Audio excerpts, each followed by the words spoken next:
4, pages 21 through 23.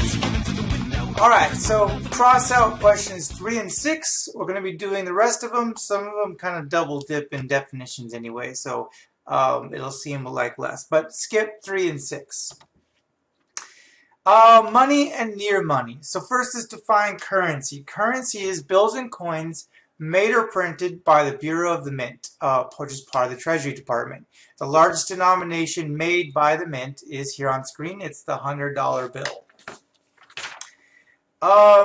So that's currency money. Then there's non-currency money. It represents currency, but it's not currency itself, which is again those bills and coins. So a checking account is one form of currency money, where you instead of giving someone the money itself, you'll write them a check, which is a bank note, and they take that note, that bank note, to the to your bank or to their own bank, and can get cash for it. And they can get the currency that way, because that's what cash is. It's currency.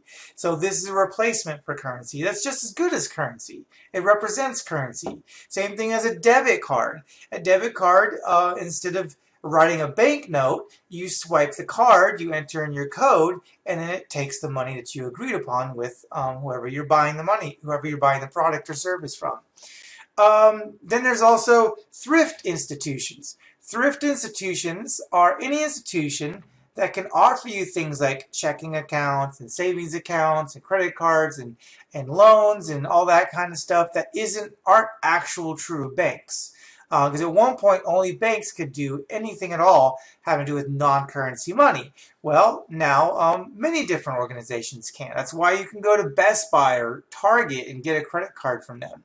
But you have to be careful. Some can be very good and very beneficial programs. Many credit unions offer a lot of perks that banks just don't do. They're not interested in.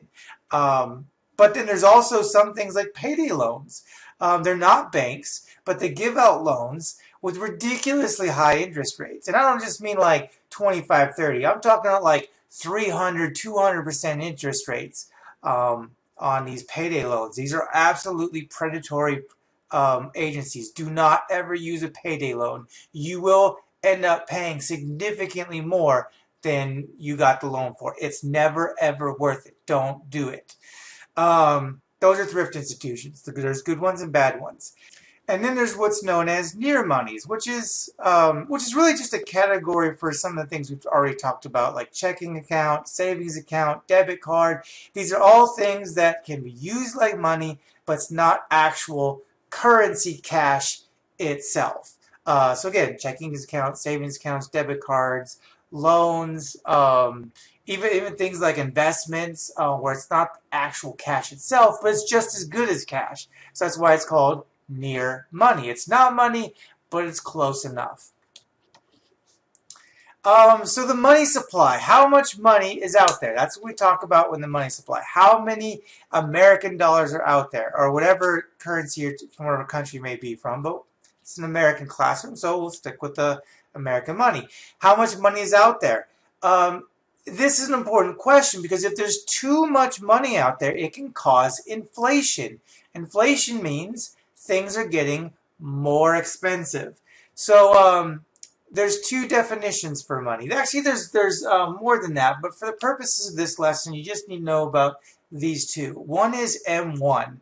M1 is the term that the Fed uses for measuring all currency, checkable deposits, and traveler's checks.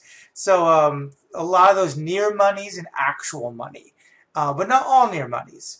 M2 includes all of that, plus savings deposits, small denomination time deposits, money market deposit accounts, and all these other investments and things that are like money, but aren't actual true cash money. But they can be translated into cash money. So all those things other than checkable deposits, traveler's checks, currency. we'll cut that off for now before we go into what we actually can do with all that information. The government, what they do with this information, what the purpose of this is. So don't forget the Edmodo quiz. Textbook assignment number 4, pages 18 to 20. Make sure that gets done, and I'll see you next time.